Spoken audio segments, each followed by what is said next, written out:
This is UMAR for IFL TV in association with MTK Global. With me is trainer Dominic Ingle.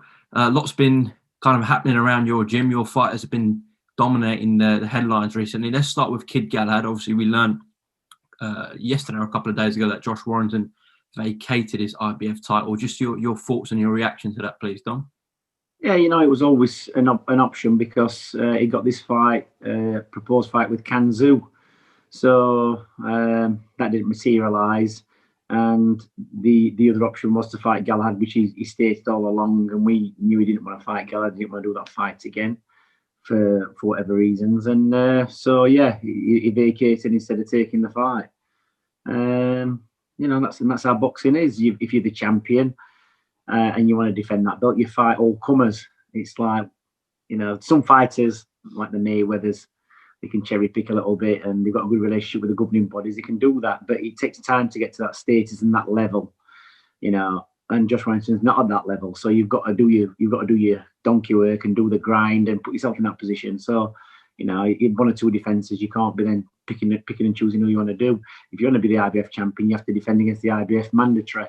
And let's not forget, it's only the IBF who force everybody to fight the mandatories. They're the only organisation. So before anybody thinks there's anything underhand going off, they have to play everything by the book. And that's why people get the chances. Spoke to Barry a couple of times this week, and of course he's going to get a shot at the world title, the vacant IBF, but he was really disappointed it wasn't going to come against Josh Warrington. How do you feel about it? It doesn't matter to me. It's a personal thing for Barry. Nobody likes to get beat, and if somebody beats you, you always try and have your turn to beat them back. So I can understand this point of view. For me as a trainer, it's just fight who's in front of you. Probably not such a big attraction in the lockdown Galahad against Warrington because there's no crowd. That's a personal thing for Barry. I'm just looking forward to the next fight, Barry fighting for the world title, whoever it is, and getting the belt. Could be another rematch for Barry against Jazza Dickens. What do you think about that fight? Yeah, it could be. And, same again, Jazza Dickens has put the groundwork in over the years. It's 7 or 8 years ago since he boxed Barry. Fantastic fight and a bit of a crossroad. It was a crossroad fight for both of them at the time because both unbeaten prospects fighting for a British title at that stage in their careers. You don't usually get that. Barry obviously has gone one direction, done well. Jazz has had to claw his way back in. He's won the golden contract, which is great. And, good fighters always rise to the top of the pile. And, they take your hat off to Jazzy for everybody. Boxed Uganda, got his jaw broke, came back from that. He's had a lot of setbacks. But, he's put himself back in the mix and fair play to him. So it'll be a different fight. You can never take it for granted just because you beat somebody before. You're going to beat him again. You've got to, every fight is a banana skin and it's going to be hard. That's how you have to look at it. If you go on Barry's recent social media, I think it's quite clear to see there's going to be some big news of him potentially signing with someone. I'm sure you can't really say much, but you know what I'm talking about. Yeah, I mean, last year, look, we had this eliminator with Marrero, and we were talking to BBC, and we had a deal in place. We gave Eddie the option of doing something, and we ended up working with Eddie for that fight. We got less money, but the fight was in England. It was in Sheffield, and I killed Brook undercard. He was on the undercard, killed Brook. And, it worked out. Fighters will always prefer to fight in their own country. So they've always been in the background, or, there's always been an option there. And they put a bid in for this fight with Warrington and Galahad. And I think they were the only people who put a bid in. It wasn't a lot. And then, obviously, Warrington vacated. So, look, Barry's a free agent. We work with Eddie. We've always given Eddie the option of having the first offers and refusals and things. And when he boxed that eliminator in February, Warrington was still with Frank Warren. And, we were told we were going to be back in with Warrington, get in that position. And then Warrington went and signed with Eddie. So they kind of slowed the process up. So we went through the elimination process. Everything was on board for that fight. We were going to chase Warrington down again. And then as soon as Warrington signed with Eddie, it all kind of went pear-shaped. So, you've got to look out for the fighter at the end of the day. Everybody's got to do the job. But, that's the fight that Barry wanted. It's been a year. And, he still hasn't got in the ring with Warrington. So, you've got to look at all the options. He's a free agent. He can work with anybody. It's who's going to give him the best offer. Jazz is backed by MCK. There's a few people, been in touch with me once you know the situation, is Barry not tied to a promoter? He's not signed a deal with Eddie, but we always give Eddie the first option. That's what we've done in the past. So at the minute, it's out there for negotiation, and I'm going to maybe email the IVF and ask them to make it go straight to a purse bid. We've already wasted time enough in this process, and I don't want to be waiting for 4 weeks for negotiation, then another couple of weeks for purse bid. Let's just get on with it now, see who wants to make the fight, and let's get the fight made and get Kid Galahad moving. Well, hopefully that situation for yourself and Kid Galahad resolves itself sooner rather than later. Let's talk about the wrecking machine at middleweight, Liam Williams. Really glad to hear that the WBO reordered that fight between him and Demetrius Andrade. I'm sure you felt the same way. Yeah, I think it's in 2 weeks' time. 2 weeks today, I believe. Spoke to Andy Ayling from Frank Warren's team, and they're putting a purse bid in. So everybody's pushing for that fight, and it's a fight. We believe no matter where it is, we can win. I think Liam Williams has got the style to beat Andrade. Looking at his performances, he's a good fighter. I don't think he's the biggest of punchers. He can punch if he hits you right, but looking at his fight with Luke Keeler, hitting with every shot in his repertoire, and he's full on and flush. And, he didn't really take Keeler out with one shot. So Liam Williams is a different proposition. He can fight, he can punch, he's a pressure fighter, he's very fit. And if you're looking at performances and common opponents, as in Atlantis Fox, boxing Andrade, it was a close fight. And, Liam Williams completely destroyed that kid. Liam Williams isn't afraid of anybody. Sometimes he can be his own worst enemy for fighting the wrong tactic in a fight. But, over his last 4 or 5 fights, he's got all the tactics right, put it all into place, and he's making fights easy. And, people like Boo Boo, they can talk. He likes to be a showman. He likes to think he's smart. We had all the banter with Billy Joe Saunders. But I think Billy beats him as well as Liam Williams. And like I say, he's not really boxed anybody since he had that title. He's been chasing the bigger fights because he's wanting the bigger money. But it's like I say, it's a lot of risk fighting the likes of Liam Williams for what he's going to get out of it, the credibility and the money. But it's the fight that Liam Williams wants to have, and he's going to take it and take his chance.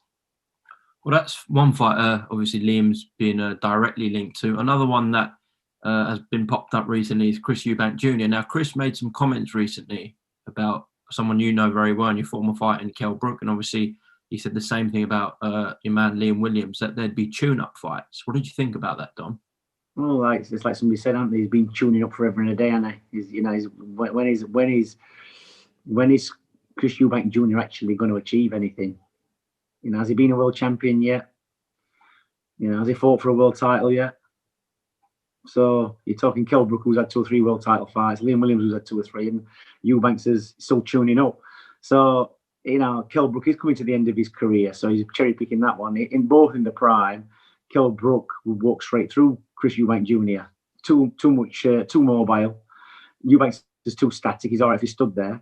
And Liam Williams had also beaten, but it's like, has anybody really bothered about Chris Eubank Jr. anymore?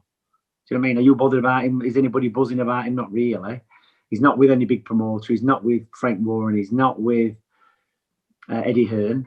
You know what I mean? He's like, and you have to ask yourself that question: why is he not with these big promoters? Probably because he's too hard to deal with. He's probably commanding and demanding things that top A-level fighters, 4-star, 5-star fighters are wanting, but he's not one of them. Him and his dad just think they are in their own imagination, and they're not. So I don't even watch them interviews with him, because he's not really coming up with the goods, is he, in the fights?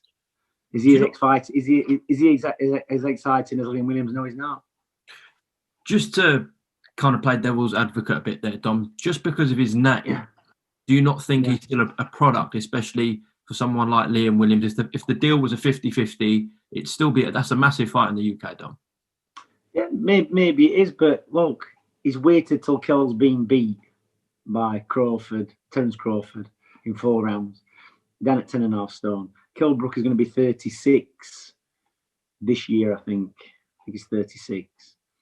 And that's old for a fighter, especially a lighter weight fighter. So he never heard, Kell Brook, let's not forget, when Eubank Jr. pulled out of the fight with Golovkin, and he's a middleweight or whatever he is, Eubank, Kell Brook, a welterweight, took that fight. So you know, was it a good move or a bad move or whatever it was, you know, he took the fight. And now Chris Eubank Jr. calling Kell out when, for me, Kell's not the fighter he was, you know, what he was 5 or 6 years ago. And like I said, if in the prime, yeah, it would be, for me, it would be a good fight. And Keller beat him easily. But for me, it's not a fight now because Eubank's at a different stage. He's younger than Kell. He's had less mileage. He's been less hard fights. And like I say, Kell got stopped in his last fight. So yeah, it might be a big fight in the UK. But why would Kell put himself in that position, you know, against a fighter who in his day he would have wiped the floor with? Why take that? Why give him the chance? Why give him the satisfaction of doing that? I won't. You know, why would you? What about the fight between Chris and Liam? What happens in that? Yeah, Liam beats him as well. Liam's too good of a boxer. Eubank Jr. is not a good boxer. He doesn't get himself into position to throw the shots. Look, when he boxed Billy Joe Saunders, he should have won that fight. Billy Joe Saunders weren't even fit. And Billy Joe Saunders beat him for 6 rounds and blagged him for the next 6. And Eubanks ain't got a boxing brain. And his dad got in the corner for the first 3 rounds. His trainer's Ronnie Davis, and Chris Eubank Sr. is telling him what to do. Do you understand? And he didn't work out. And then after halfway through the fight, I think it turned over. So what does it tell you? He's got a clan working with him. You've got a fella there, Ronnie Davis, who's trained fighters in the past, knows what he's on about. But that's a fight. If he was going to be or turn into anything of any kind of decent fighter, he should have won that night. It was all geared up for him to win. You know what I mean? Billy Joe Saunders really wasn't the star attraction. Better fighter, better boxer. But Chris Eubank Jr. got the name. And it would have been great for him to win and go on. But he didn't, because he hasn't got the quality, he hasn't got the grounding, he hasn't got the background. And he's not a well-schooled fighter. So, you know, people love to hate him. He does the interviews, he winds everybody, he draws everybody in. But, you know, the top and bottom of it is he'll never get the big fights because they're just probably too difficult to deal with. That's what I've heard anyway. We said Kell walks straight through Eubank Jr. Do you believe Liam Williams did the same? They both walk through him? Kell Brook in his prime would easily beat Chris Eubank Jr. easily. And Liam Williams now will punch his, you know, or punch him to pieces, but in a smart way. You know what I mean? Chris Eubank Jr. hasn't got the fitness, he hasn't got the punch power, he hasn't got the boxing brain, and he hasn't got the punch variation to beat Liam Williams. But I don't even know why we're talking about this fight because Liam Williams is boxing Andrade, so it's Eubanks who's trying to get himself into the mix. You know what I mean? So, you know, let him get himself into the mix. Liam Williams is on a different route. He's turned his career around. And like I say, Eubank Jr. couldn't even be a faded end of career George Groves. So, you know, he should be beating them type of kids. Should be keeping, but he didn't. And then George Groves, 2 or 3 fights later, whatever, got beat quite badly. So he's like he got the best version of George Groves. Even when he got like a wounded animal, he couldn't beat him, could he? So his talk is great. You know, it's good if you're a boxing fan. And on paper, it looks like, you know, it's a bit like Amir Khan beating Barrera. A man who Naz couldn't beat. Oh, he's brilliant. Amir Khan must be better than Naz then. But no, Barrera were way past his best. But people who don't read, who are fans, not everybody knows that, do they? They just look at the name. Oh, Nazim Mambi didn't beat him, but Amir Khan did. Oh, he must have been better than Naz then. But it's the same with Eubanks, isn't it? Like I say, he's never really hit the highs, has he? Really, has he? Has he hit the highs in boxing? No, he hasn't. He's never lived up to the hype. So he don't really interest me. And, you know, I've seen him fight. I've seen him box Arthur Abraham. You know, I've seen him box. I've seen him box Tyan Booth, a journeyman who'll give him a life and death for so many rounds before he actually, you know, thought, what am I doing here? So he's just never really impressed me, Eubank. You know, he talks well and, you know, he gets people wound up. But he's not a patch on his dad. He's not even in the same, you know, not even 50% of his dad. Just got the name, hasn't he?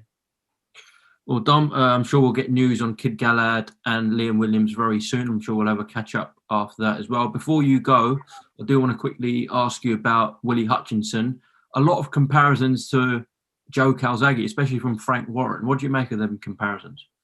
Yeah, listen, you've always got to, I suppose, to sell a fight, you've got to compare him to somebody. But, you know, Joe Calzaghe, Southpaw, Willie Hutchinson can switch as a switch hitter. Both stances. I think, you know, Joe got a good fighting stand. He got plenty of bottle, and you had to kill him to beat him. You know, it's only when you look back years later now with the quality, you know, the fights that he had and the performances he put in. I was there when he beat Chris Eubank in Sheffield. for the world title. Great fighter, Joe Calzaghe. Is he the same? For me, not really. I think Willie's going to make his own mark. I can't say. They're comparing Dennis McCann to Nazim Ahmed. They're comparing Willie to Joe Calzaghe. I think it's a bit unfair, really. It's maybe a bit lazy, even. Because I don't think Dennis McCann or Willie's like, the same they are. But, Willie's an exciting fighter. He can punch.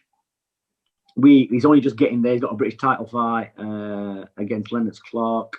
That'll be the telling of Willie Hutchinson, how good he really is. But, we've had him sparring with great fighters good fighters like Joshua Buatsi. Loads of sparring come to the gym. He's always performed well. We've had him against, Shakan Pitters. We've had him against Lerone Richards. So he's had some good sparring with everybody. And you can see, the quality he's got.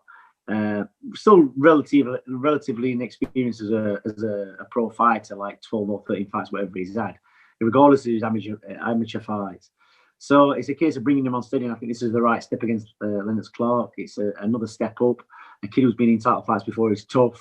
He's well seasoned, and it's for Willie to do a job on him. If he's going to labour to 12 rounds over this kid, there's still a lot more work to be done on Willie. If Willie can get him out there in 5 or 6 or before 8 rounds, he's doing well because he's a tough kid. So this next fight will be the telling of where Willie Hutchinson's going to be in the next year or so. So maybe it's a bit too early to compare him to the likes of Joe Calzaghe. But I can see why they're saying that. But for me, Calzaghe had that unique style. And Willie's got his own unique style as well. So we'll compare Willie Hutchinson to Willie Hutchinson for now, I think. Dom, when's that fight with Lennox Clark supposed to be? Do you know? I think it's supposed to be in February, but I think they might be changing the date. In fact, they are changing it into March. We're just waiting for a date confirmed in March. So all to do with the lockdown. We didn't expect another month of no boxing in January. And I think before we got that announced that there was going to be no boxing in January, the date was going to be in February. So I think everything's been stopped for a month. So everything's moved on a month later. So I think it's in March. I'm just waiting for the exact date to be confirmed. Okay, Dom, thanks for your quick catch-up on your stable. Hopefully that fight with Willie and Lennox happens in March, and I'll see you there, all right? Thanks for talking to IFL TV. Top man. No problem, mate. Thank you. Thanks, Dom.